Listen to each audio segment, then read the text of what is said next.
to a new world of gods and monsters. It's alive! Here's Johnny. What's your favorite scary movie? Oh, I'm telling you, brother, it's a frightful sight. See what goes on Halloween night.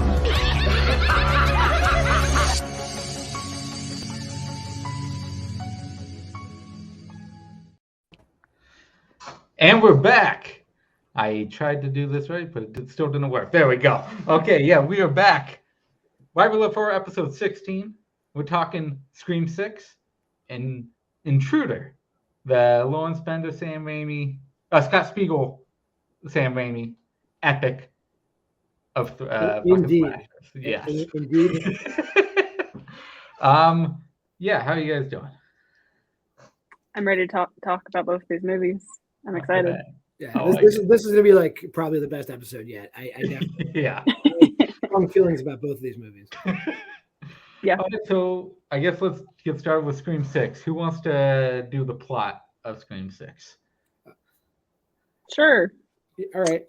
And I'm just gonna put the spoiler banner right up because fuck Please it. do. We're gonna do it? All right, cool. Yeah, let's just fucking do it. Let's not mess around. If you haven't seen this movie, turn this off. Yes. And go see it. Exactly. Go ahead. So yeah, so the plot takes place a year after the last one, which you can call it Scream, you can call it Scream 5, you can call it Cream 5, whatever your choosing is. And essentially it has Tara and what's her face? I'm drawing a blank at the moment. Sam. They now live in New York and are going to college. Well, Sam's not, but she followed her sister there. And there's a new ghost faces, question mark. And yeah, I mean, I don't know what else to say in regards to the general plot, but I like it, yeah. What I would say is we're kind of like not being like forced, obviously, but we're kind of being, everything's being molded in the shape of the original trilogy in the sense that yes, Scream 5, we got like a Woodsboro that ends at Stu's house. Scream 2 was at college. Now Scream 6, which is the second part of this new thing, is also at a college. So it's a repetition of familiarity. So that they're not on college so much. They definitely are in New York. There's a lot of and they're dealing with grief. Nothing's more New York than a confrontation in a bodega, and that you get that in Scream 6. Yeah, in a very brutal fashion. Yeah. So I guess let's start talking about Sam and Tara, since they're together again. How do you guys feel about them in Scream 6 compared to Scream 5? Well, I think the main thing that they're trying to get across, and correct me if you guys disagree, is like Sam, who is like the main character, is actively working on the fact like, hey, yeah, my dad's Billy Loomis. Yeah, people came after me. Yeah, people tried to kill me. Yeah, now there's this whole thing going on where people on the internet are mean and they're saying that I was the mastermind. So now I'm dealing with like all this hate and all this animosity directed towards me. So she's really working on herself. And there's a lot of character building in Sam.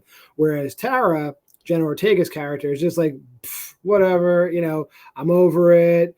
I'm going to go party. And Sam sees that as risky behavior. So she's being the parent figures that they don't have.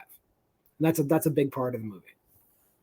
Oh yeah, I totally agree with that. It's dealing a lot with Sydney in the second one. It's dealing with a lot of her grief that she has of what happened, and then it has the added shit of everyone thinking that she's the actual killer of Scream 5, that she killed everybody. So she has that moniker on her that everyone just fucking hates her, other than her core group of friends there.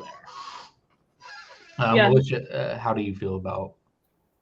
Yeah, no, I think that was all really well said. I think that they use the characters a lot better in this film, just because I think the shadow of Sydney was very much happening in the last film. So I think with her stepping away, that they were able to be more of the actual like stars of this new reboot, or however you want to phrase it. And I just felt like the writing of both of their characters was a lot better in this movie too. Just overall, compared to the I'm last kind of one. like hard pressed to figure out what they would have done with Sydney if she was in this movie. I imagine it was a totally different script, but the way the script wound up being constructed, you didn't need Sydney at all. Yeah. No. No, in all honesty, like getting into it, we didn't technically need even Gale in there either. That Well, they happened to go to where Gale lived. They happened to wind up where Gale lived. Yeah. In Scream 5. So that's a coincidence. Yeah, and the main thing with her is getting them to that theater, which you could have had Kirby do that, because Kirby was already obsessed with let's talk about the beginning. Tony Revolori, Samara Weaving. That phone call is just fantastic, and I love that it starts with him being able to lead her down a dark hallway when she's a film studies teacher and a horror person. He's able to lead her down there and kill her brutally, and then it looks like we might be following one of the killers throughout that, which, opening like that, I went, okay, this is a cool new direction. And then, the fact that he unmasks himself like right away, like, no. Yeah, exactly. I was immediately suspicious when that happened. I was like, that can't be right. But that would have been cool, honestly. Oh, yeah. Like, I really feel like, not to get too ahead of this, but like, I really think this movie worked because they did take some swings. I really would have loved to see them actually like reveal the killer at the beginning of these films and like, have like the people within the movie try to figure it out versus it's always like a Scooby-Doo ending, like, who is it?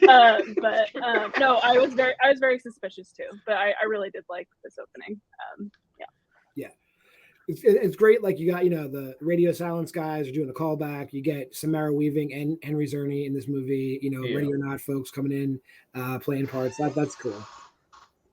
And I love that it gets back to the apartment and he thinks that it's his significant other that is actually messing with him on the call, that he is actually playing Ghostface just to mess around with him, and it leads him to the refrigerator, which open the refrigerator, you see fucking body parts in there, which is a great shit. I like that. That was a great fucking thing. And then really kind of over the top for a Scream movie. Oh yeah. To have hacked up body parts in a refrigerator. I say that I wasn't expecting. No, it was awesome. And then I love that his name is Jason. And then that reminded me of Friday the 13th Part 2, when Alice is in the kitchen and like opens it up and it's this is Voorhees' head. Like, it very much reminded me of that. And if you notice, when he's talking to Ghostface on the television is Friday the 13th Part 8, Jason Takes Manhattan. Yeah. Which again is named Jason, so it's a little make fun, and including they have one of the posters up on Letterboxd right now. It's literally the recreation of a Manhattan poster, but with Ghostface instead of Jason. Yeah. I love it. It's fucking awesome. So then we get the actual Ghostface who kills Tony Revolori again in brutal fashion. What I love about the Ghostface in 5 and 6 is that they've made them extremely brutal. They're different killers in each one, but they're fucking brutal with the way they kill people, and I enjoy that shit. That shit's awesome. And then we get to him, Sam and Tara at the party, and that was, I will say that was an interesting way to go about it, to where you have Tara trying to deal with what happened by just being more like, I'm going to take more risks, be it at a party or whatever, while Sam has been more closed off and wants to actually protect her sister by using a stun gun to the nuts, which she says right before she does it, which is pretty fucking hilarious. Takes the man down. And then we get Chad and Mindy in there as well, which I like their spots at the beginning here, where Chad is more of the, like, he's become more the protector of Tara as well, which we start seeing a little bit of chemistry between them when they get at home, and you see that there's something between them now. How do you guys feel about Chad and Mindy now in this one compared to 5? I want to like both of them, but I don't know if I fully do, if I'm being like honest with myself. I feel like Mindy is just too much of a rehash of Randy in a way. Like, I wish she was just a little bit more unique in her character. And then I feel like with Chad, he's very charming. And it's not like I don't like him, but I don't feel like they know what they want to do with him. and I don't really love the love like story angle of it. It feels unnecessary in my opinion, but I do like them, but it feels like the writers are a little lost on like how to utilize them best, and it feels like we're gearing up for them to die in the next one. Yeah. I don't John, know how about do you that. feel? We'll get to that later. Yeah.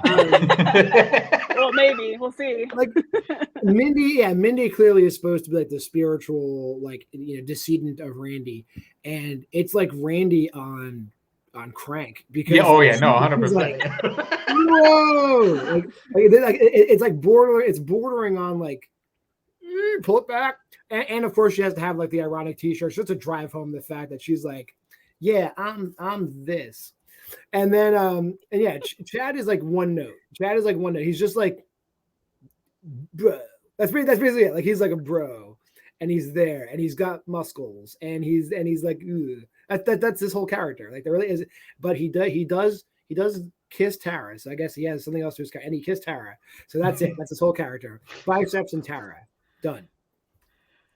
Yeah. We'll get to more of his character later when I start saying things about this movie. Mindy is definitely like they're putting her over the top, especially in this one, and she gets another monologue where she describes now franchises instead and everything that goes between that, and they give her another character to just go, you're the fucking guy, you're the killer, and it's Ethan this time, which again, yeah, she's fucking correct again, but it does seem over the top that she's actually picking these guys out, and then it's an ongoing joke throughout the whole movie that gets kind of tiresome after a while. Yeah. They're going, yeah, you're the guy. We get it. It happened in the fifth one. You were right. It's happening again. You're probably correct again. Let's move on from the fucking joke and get into it. And yeah, Chad, I think they did the whole romantic plot, so then you get to see the man get stabbed 150 times by two ghost faces and still fucking survive, which fuck. Like that's the one big criticism I'm seeing in this movie. It's like I personally have not killed anyone with a knife, so I'm gonna put that out there. Yeah. I haven't. I'm not speaking from experience. However, like a lot of the injuries that these characters sustain, even when Annika gets stabbed, you should be dead in like 10 seconds. Oh, like they started like gutting her, and she's like alive for a whole 5 minutes. Like, yeah, they don't feel so good. No shit. Yeah. I'm feeling woozy. I should have done that. Yeah. She's also able to climb across a fucking ladder halfway. Yeah. With the fucking gut wound. And she doesn't pass out or anything. Like, with her heart racing, like bleeding, like a huge, like 5-inch cut, like upper abdomen. And that's not what kills her. It's the 4-story fall on top of the dumpster that kills her. Okay. Then you have like, yeah, there's so much stuff. Like you talked about Chad getting stabbed, and we're not talking like, man, we're talking. It was like Julius Caesar level shit. There's like, two of them both at the same time. Like, this is fucking. Not to mention, he survived like a similar stabbing in part 5, and Mindy survives a similar stabbing in part 5, and then she gets stabbed. For like, and we're not talking like a oh, you got me in the shoulder, you got me in the meaty part of my shoulder. What is it? Quinn stabs her. Boom! Like how they stabbed freaking Alison Brie's character in Scream 4, like a full on wham, and then it's like we're gonna hold my hand over your mouth for like 30 seconds, and then boom, you're dead. You're dead. I completely agree. No way. Yeah. And not only did she survive, she leaves the hospital against medical advice and just shows up like, "What's up, everybody?" And then you have what is it? Kirby gets shot twice. Yes, Kirby gets stabbed. And then at the end, she's just like cracking jokes.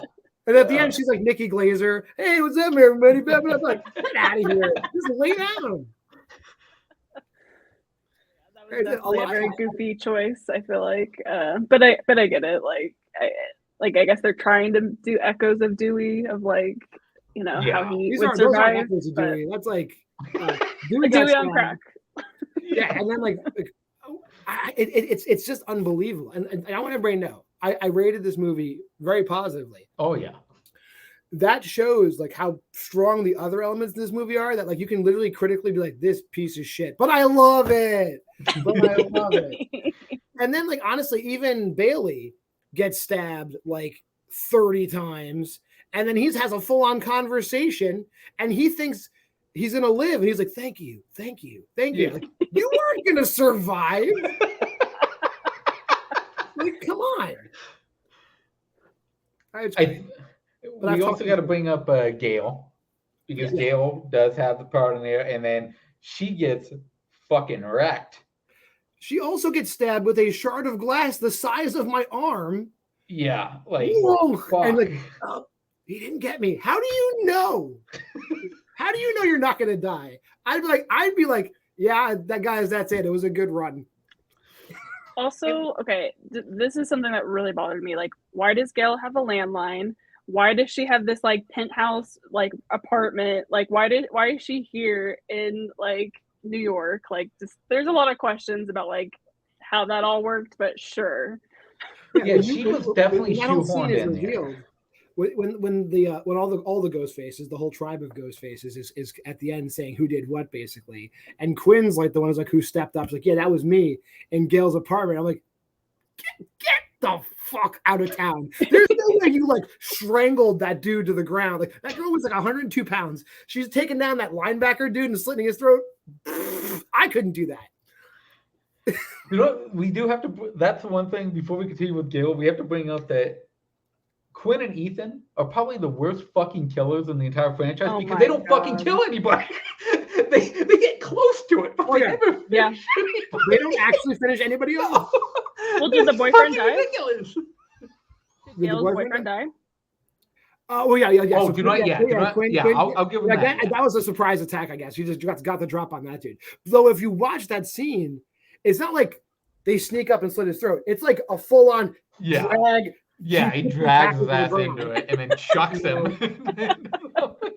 Wait, then she throws him through a freaking wall. Like, there's no way she can pick up. Get up. I don't want to know how she can pick that dude up. When you're in the suit, you're invincible. That's true. I gotta get me one of them suits, man.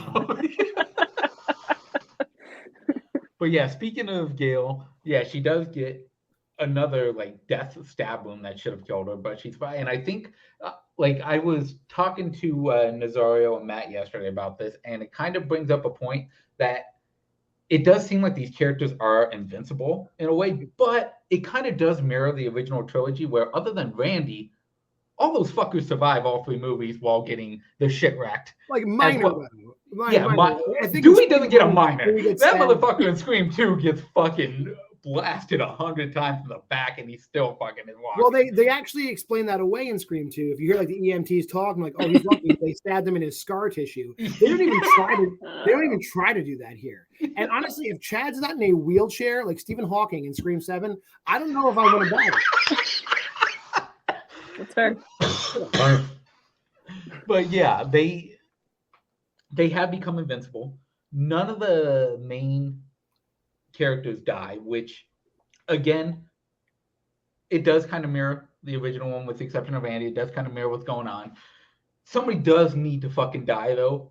If they decide to do a next one, someone needs to get taken out. Like they can't have these fuckers continue to survive. Yeah, it's like competition. Like yeah. Tyra's been stabbed like what between the two movies. Like she was stabbed 8 times in the first movie. Yeah, and survived. I think she gets cut up in this movie a little bit. She definitely gets stabbed because she gets stabbed in the back when she's kissing Chad. Chad's been stabbed 40 times, and I'm not even exaggerating. No, they fucking go to town on him in both movies. Yeah. Shit. That dude, like, I want him to take his shirt off in the next movie. I want to see what he looks like.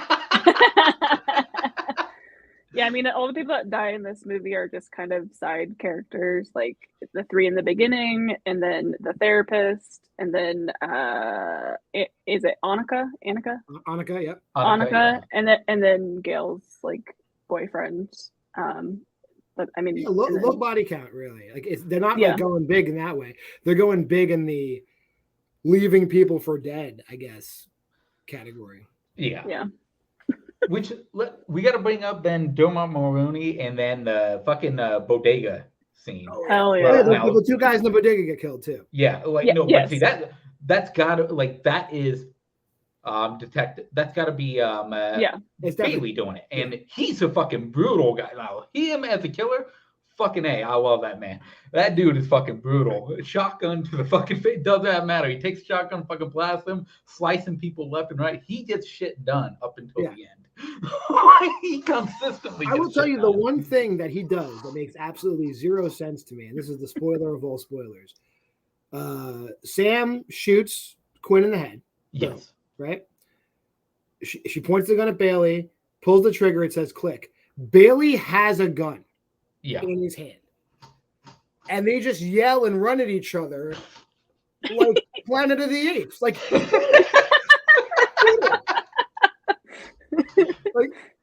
and then they fall off the friggin' thing. Silly. Yeah, it was silly. pretty But silly. I love this movie. Yeah. Silly, but I love this movie. Yes. Yeah. Now, talking about the ending, where it's revealed that all three of these people have basically turned into the Texas Chainsaw Massacre family, and they're all part of Richie's family, which is fucking, that reveal. Another call back to Scream 2, technically. Yeah. I just love that it is a family again, and it's not just now just the dad or like the mom. It's now just the dad and the two fucking kids, the useless kids, mind you. Where's but the still mom? Kids. Yeah. She's The mom's straight over. seven. Exactly. But I love the shrine. The shrine that they do of all, and using the masks to plan them on different murder scenes, fucking great. Calling back to every single screen. And yeah, this is a movie that spoils every fucking killer. And that's fucking amazing. I love it that it's the one movie that just If this goes, is the "Fuck first it." movie you've seen, you don't need to see the other ones. You know, Yeah, what's happening. you fucking spoil every single killer, and you get the little props from each movie, that's another thing. Like, it's explained, and you know what? I'll agree with it that cops, well, every movie you see, they bribe the cops. Cops are bribed in real life. I can understand them being bribed, but to the extent that they're bribed, goddamn, they're able to get That's just the beginning of Bride of Chucky 10 times. That's all that is. What I was going to say about like the whole unmasking scene when like Quinn fakes her death, which is weird, and then Ethan. Why is it in 9 out of 10 times somebody's unmasked, they just become psycho? Like the second they take it off. Now, the way I described it, I was like, yeah, you got Jill Roberts. She's cool. Like she's ice cold. Billy Loomis is the original. Like, he's pretty ice cold. Everybody else is varying degrees of Yosemite Sam when that match. Shooting it becomes like slapstick comedy the second the mask comes off every single time. They become so like Ethan when that mask comes off. I'm like, who are you? Who is this guy?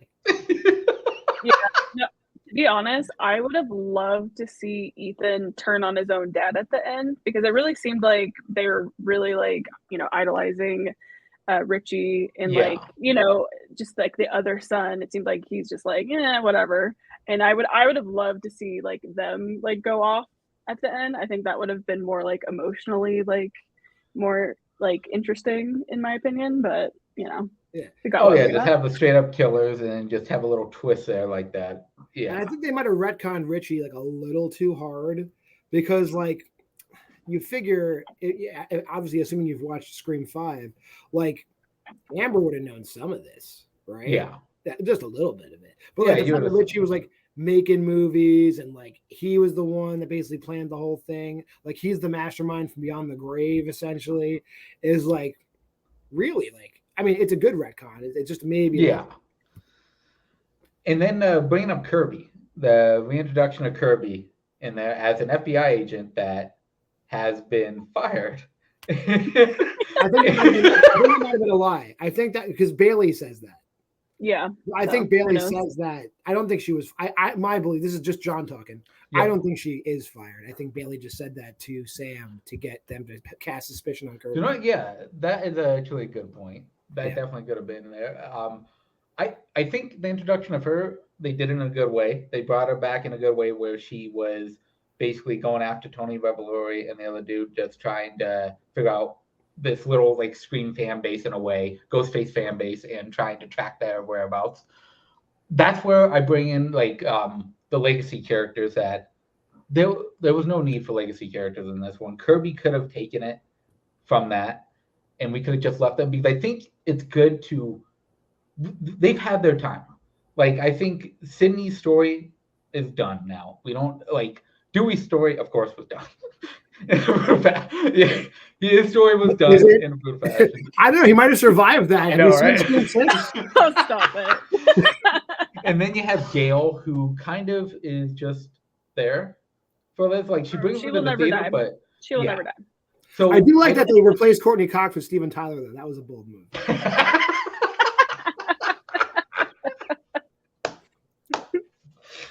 But yeah, I think after this, I think being done with all three of them completely is the right move to make, and just move on with these new characters. These new characters can take this franchise now. They can take it on their own. They proved it with this one, where there's no reliance on Gale Weathers at all in this movie. It'll probably circle back to Sydney eventually. Yeah. Especially if they're going to keep churning them out at this rate, Yeah. which I do think they probably should have maybe taken another year. I know it's still fresh, Scream 5's around, but there's so much like that should have been workshopped. These kinks should have been workshopped out. I think this was rushed, and I think they missed a lot of stuff. Agreed. Yeah. And then see, we went over that. We bring back Billy Loomis for a little bit there, which I like how that's a recurring thing with her, that it's getting a little more of showing that there is a killer inside of her. And it just shows Sam and Tara go to fucking town at the end, which is fucking awesome. I love that they finally go, okay, enough of this. Brick to the bullshit. face. Brick to the face, also pretty brutal for a Scream movie. Yes. With the teeth flying out. I was like, all right. Yeah. The radio silence guy's really putting some flourishes on it. It's great. Yeah. And I know we didn't really talk about but the therapist death was pretty intense too. Just like a stab to the face. Like there was a lot of stab to the face. Yeah, face stabbings. Yeah. We get two because she also stabs Bailey in the face at the end. Yeah. So yeah, I mean, they're not afraid to do it. I just think that maybe people should die from this. Yes. Yeah. Yeah. I think the death count in this one should have been bigger for sure, compared to how many people were fucking stabbed and how many people actually survived off those stabbings. But then we got the subway sequence, which was shown in the trailers consistently, and I think for the most part that was well done. How it's different ghost faces in the fucking subway mixed with different other horror characters and shit like that. And one of the positives I keep seeing is like the set, like the production design, the set design, like all the ambiance we get in these scenes are those are well thought out. Oh, like, yeah. All the time they put into that stuff is clearly shows. And I think a lot of people have said that subway scene is actually one of the more recent scenes that actually built real tension. It's not a situation that's normally tense. It's actually the opposite in New York City. People are usually just actively ignoring each other. Yeah. Whereas in this situation, they're paying full attention. So it's really, really well done. Like so well done that it overshadows everything I've said. Yeah, exactly. Which again, speaking of the locations, this is a movie about New York that actually takes place in New York. Full on. The entire fucking movie is in New York, which is fucking awesome. Yes. I love the different locations in New York. They all did it perfectly throughout. And let's see. Anything else that you guys want to bring up that we haven't actually? Yeah, I think another thing that I want to see the radio silence guys get away from, if you guys are watching, hey guys, it's me, John. I love you guys. Ever since VHS, I've been with you guys. The whole when you're going to do something as bold as have a victim fake their own death and wind up being, I mean, I know Roman pulled it off in part 3, but I have my own problems with that. But the explanation should not just be like, oh, I'm a cop, that would have meant he had to go up, have a body with him, walk in there with a body, put the body down, and then his daughter just runs away.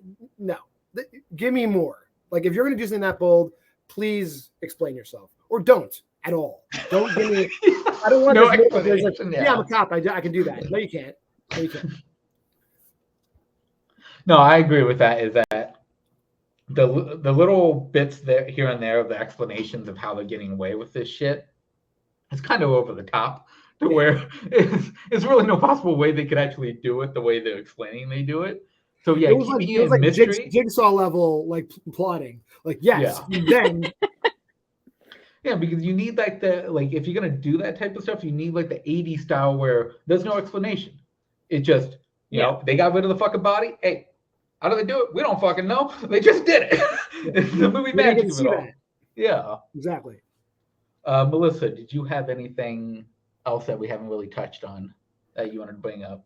I will just say I thought they did a lot better job with like just Easter eggs in this movie, like Oh yeah. paying homage to the other films. Like I just thought they crafted a lot of that a lot better compared to the last one. So I appreciate that. I really do feel like the first half of the film I was like totally in. I don't know what happened at the end, but it almost felt like they were taking such bold swings, and then I felt like they were like kind of tracking back from that. And I was like, come on, like just go for it. And so that was kind of disappointing. But overall, again, I really did like the film. Yeah, and I will say ever since maybe like Scream 4 through now, like when you get to the final part of the third act, it's like the odds just keep getting cranked up and up and up. Where you're like, how the hell are they going to get? Like, how are the Hardy Boys going to get out of this one? And then like they figure it out. Like this time it was like near impossible. I was like, I was literally sitting there in the theater like, how the fuck are they going to get out of this? And they did it. Yeah. You know? So how would you guys rank this one compared to the other ones? If you have an actual ranking of them, how would you compare this one to the rest of them? Like, you want me to say my ranking of the Scream franchise? Oh yeah. Let's do the whole ranking. Let's see what we got. So my ranking is 1, 2, 3, 4, 6, 5. 1, 2, 3, 4, 6. Oh, fucking A. I like that. I'm a big defender of number 3. I know people hate on it, but I do love that one. So, but that's my ranking. John, how about you? I'm gonna go on record saying I don't dislike any of the Scream movies. I do have a certain one last for a reason though. I'm a 154-623 is me. Oh shit, okay. And the only reason why 3 is last is because like it's tonally different from the other movies. It's a great movie. I love Scream 3 too. It's just like the way I describe Scream 3 is like, let's do Scream, let's make 75% of the characters Dewey, and let's go for it. Because that's what Scream 3 is. Love it. Deputy Dewdrop. Yeah. Fucking guy. I'm with John as I don't really dislike any of these movies. I enjoy all of them. They're fucking all fun. I have 1, 2. I'm sorry. 1, 2, 4, 5, 6, and 3. I had the poster. I picked different posters, so not all of them have it in the order by names. I had to double check just to make sure I had it right. Yeah, but I don't think I would rate any of these movies lower than like 3.5. Like I don't think I could do it. I don't think I have that in me. Yeah, that's fair. Yeah. I will say, Scream 3. If they made Jane Silent Bob the Killers, fucking 5 stars right there. It's been fucking amazing. Then Sydney has to wake up at the end. Love it.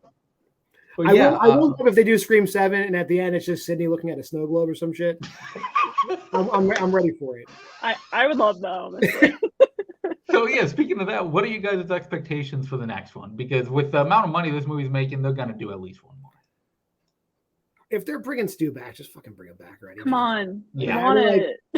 They teased it in this one. He had a twin. He had a twin brother. Like I'll even take that at this point. Yeah, totally. I think that would be very interesting to bring him back and just have one final hurrah to, even if it finishes it up, even if that's the way you finish it, is bring back Sydney and have Stu one last time to just have it all out, to complete everything, have all the characters together. I think that is the way to do it. As long as it's a bloodbath, we got to have some fucking deaths in it. Well, let's do Scream 7 with Sydney as the killer. Yeah, okay, guys, listen, this is the only way it's going to end. I would love that. That'd be great. And they also teased a beheading, so I would love for it to have a beheading in the next one. Well, they beheaded the mannequin, and he did the beheading. You got everything you were promised in Scream 6. It wasn't exactly necessarily humans. That is very true. That's true.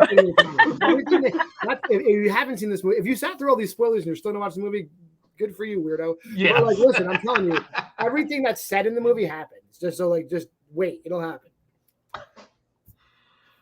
So let's get to the VHS rankings of this. Let's start with Melissa. Melissa, out of 0 to 5 VHSs, how would you rate Scream 6? As of right now, I would give it 4 videotapes. I am worried it will go down on repeat viewings, kind of because of all the things we talked about. There is a lot of flaws, but I can't deny it. I had a great time. I think there is a silliness to the movie, and that really worked for me. It's not like overall like the tone by any means, but like there is this like undertone of some silliness, and I really appreciated that. So I would give it 4. I like that. John, how about you? I am right in stuff, Melissa. I'm also a 4 out of 5. Really, all the positives, like the practical effects, the kills, the suspense, the set pieces, even the dialogue. There's a lot to like absolutely adore about this movie. The script supervision, I have notes, and then everything else is great. I like that. Yeah. And you know what? I'm with Melissa to where on the rewatch, after the stuff that's been talked about the last couple of days for sure, on different shows, my rating could go down a little bit, but for now, I absolutely fucking had a great time. I loved it. Gave it 5. Great fucking movie. You know, it could go down to a fucking 4.5 or 4 after the rewatch, but for now, yeah, I absolutely loved it. Despite all the ridiculousness involved, yeah, it was a great time. And which brings us to our next movie, which let me take away spoilers for now, which will probably be brought up pretty quickly. For now, we go into Intruder. Fucking Intruder, the Sam Raimi produced, Scott Spiegel directed, basically all around insane slasher at a supermarket. Who wants to try to go for the plot on this one? I can Not do that. me. It's Not like me, because I botched it. It's like 5 sentences. Here we go. Here's the plot. There's a supermarket, bunch of buddies. They all work there. However, it's not like a chain supermarket. It's not like Giant or Kroger or anything like that. It's just a regular old supermarket. So times are tough. So the manager comes down. He's like, "Hey man, look, we're closing the store down in 2 weeks. So let's wind it down, kids. We're gonna have our last hurrah." So then they're closing the store down. The night shift is there, and hey, it really is the last shift at that store because someone's coming in, and they're gonna try to kill everybody in that store, and that is the plot to Intruder. And Bruce Campbell shows up later on. Yes, Bruce Campbell and Sam Raimi and Ted Raimi. Like, you got fucking everybody in this movie. Yeah, this movie is a typical 80s slasher, but done in such the unique way of the fucking Sam Raimi universe does it in fucking ridiculous fashion with the kills, with everything in between. It's just more insane as it goes along. It starts off as your typical just mystery of going, like, who the fuck the killer is, and then you just start seeing heads being fucking brought up in beer coolers. Like, it's just more insane as the movie goes with the kills. Melissa, what did you feel overall about Intruder? It was a great time. I think the through line for this week is stabbing in the face. Yes, because there's some of that in this movie as well. No, I loved the kills. I thought it was great. You know, these kind of movies I can watch all day long. You know, terrible, like, or not terrible, but like not great acting, 80s style horror. Like, give that to me all day, and I'll be happy. And this one definitely delivered on that.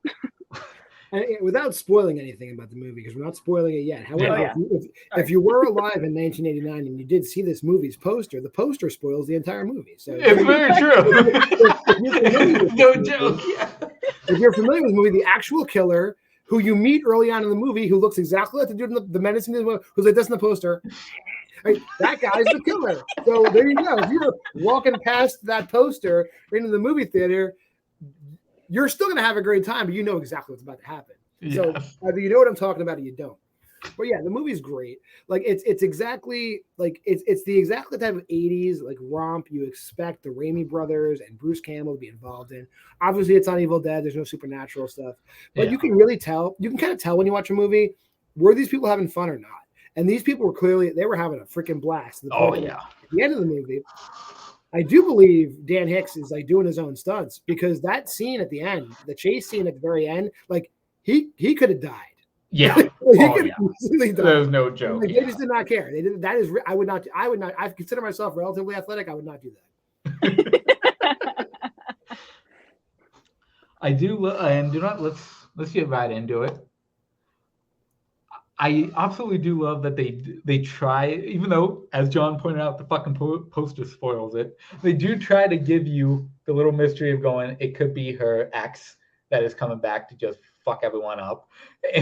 And then it turns out to be the fucking manager, and his reasoning is fucking fantastic. He goes, I hated that he is fucking taking my job away from me and basically firing one, so I'm going to kill him, and I'm just going to kill everyone else because fuck it. Might as well. If I'm killing one dude, might as well kill everyone in the fucking store too. It's a very 2023 motive for a 1989 movie. He's crazy about the store. Yeah. Exactly. He has brand loyalty. And one of my favorite, it's not even the kills that are my favorite. It's when the manager beats the shit out of the boyfriend with the fucking head of Danny. Like, he's just beating the shit out of him with the fucking severed head until he's knocked out. Fucking fantastic. That is Sam Raimi through and through. That's the type of shit you see in those movies. I will say one of the things that Scream 6 and Intruder has in common is you have a character coming back from something that they should not have survived. Yes. Yeah. That too. Yeah. What were your guys' favorite kills in this? I think we're probably all gonna have the same favorite kill. If you don't think how Sam Raimi gets killed is the best, because it is. Like they hang him on a friggin' butcher's meat hook, and he's literally like dragging around the store. Like that's very well done. Like however they did it, it's very well done. I mean, I loved the meat slicer that like slices them in half this way. Like they did a callback to that in Fear Street. Yeah. 1000%. Yeah. The fucking meat slicer was fucking fantastic in this, how they fucking used it. And I love a horror movie set in a fucking supermarket because there's so many different ways you can get away with shit in there. And that's another reason why I love a movie like Mist is that there's so many different directors, there's so many different places you can do shit, like the fucking beer coolers, like the back room lobby with a stand, or the bathroom that has the fucking dumpster up against it where she actually gets out for the first time. I just love the produce guy who just shows up at the front door and just gets fucking killed immediately. Like within a second, that man is just gone. It's fucking fantastic. I'm pretty sure I looked up that was the director. He does have a bit part. I mean, that might be right. I think. That actually could. Yeah, he's the bread man. The bread guy. Yeah, the bread guy. Yep, that is Scott Spiegel. Which I love that. Awesome. We should also mention that Renee Estevez is in this. You know, the third Estevez sibling is in this movie. So if you're a fan of Charlie Sheen and Emilio Estevez, they're sisters in this. And then you also have, of course, Bruce Campbell and Lawrence Bender as the two officers at the end, which is fucking fantastic. Yeah. You had to put fucking Bruce Campbell in this movie. You had to do it, and they found a great fucking approach to it. Because it just had like I love that they do no work at all to figure out who it could be. They just arrest both of them.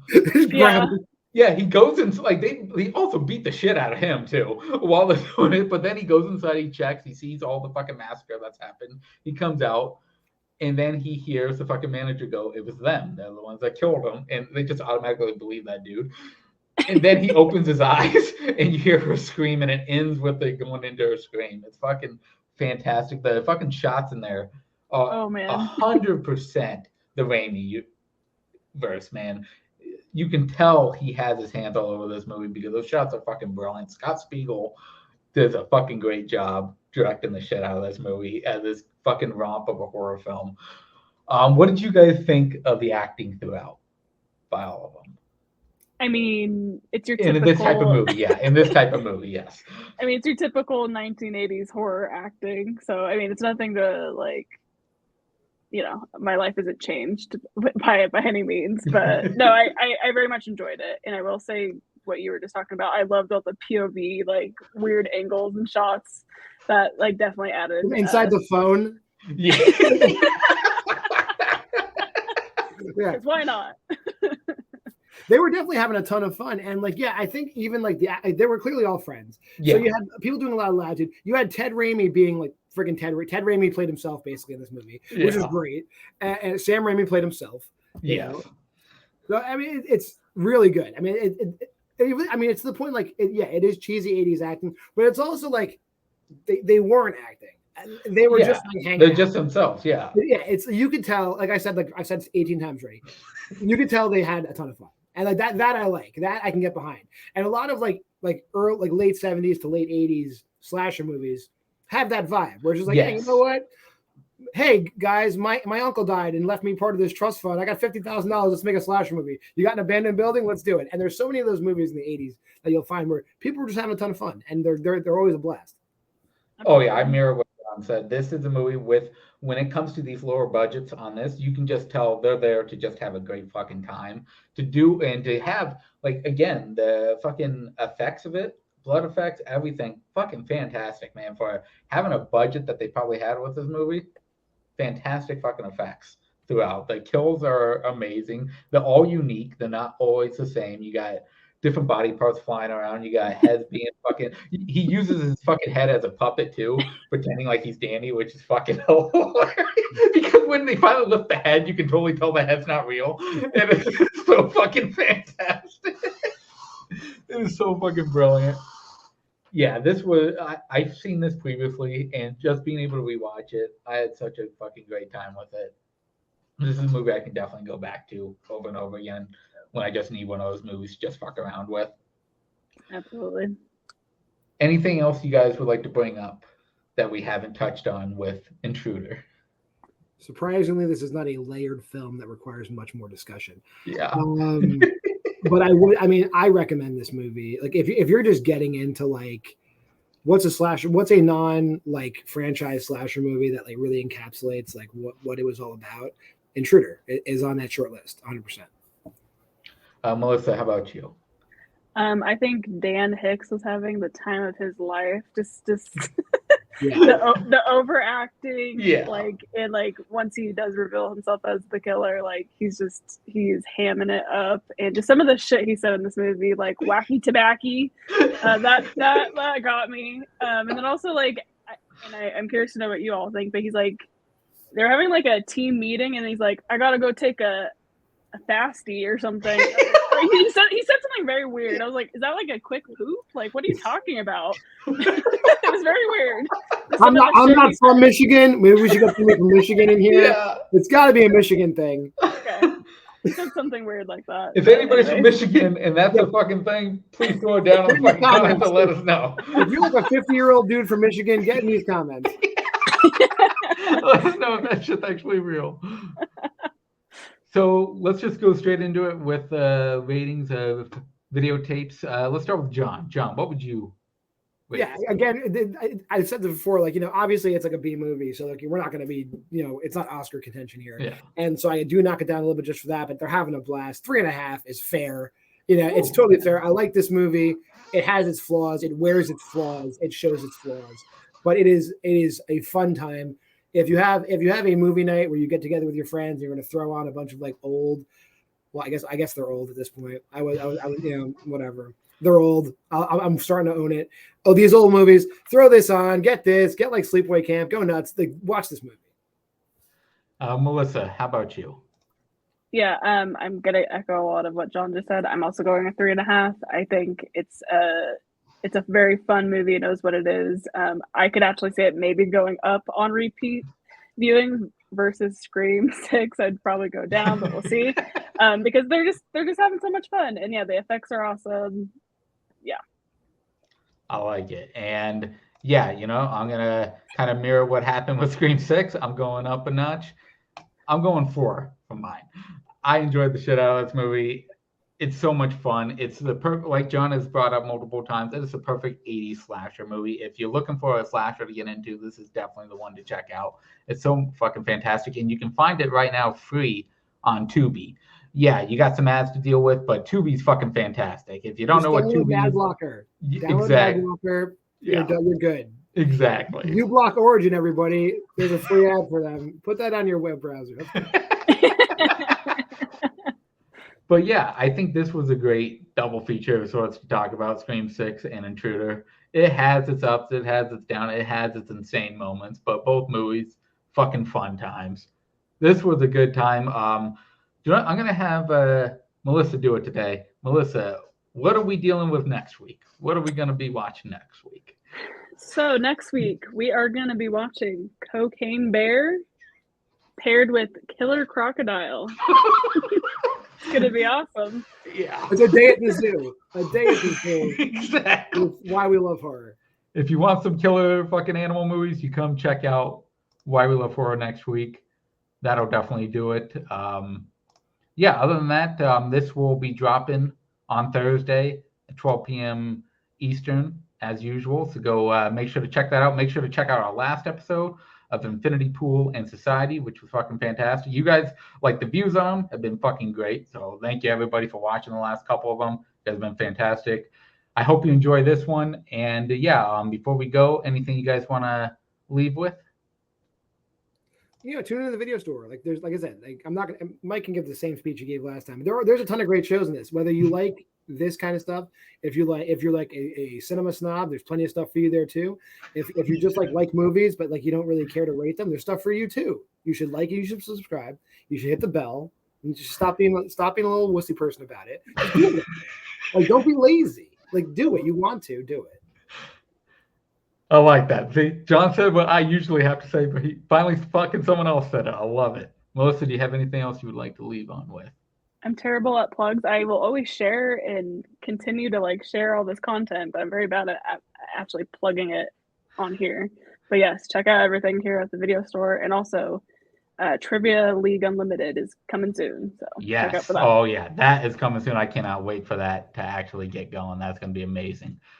Everyone, I hope you have a good night. And yeah, make sure to check out, since it's going to be Thursday night, check out Bar and the Set List. That's coming. Bar in Brooklyn. They got a new guest.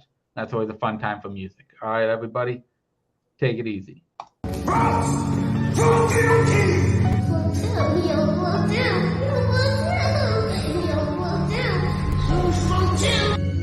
she wouldn't even harm a fly.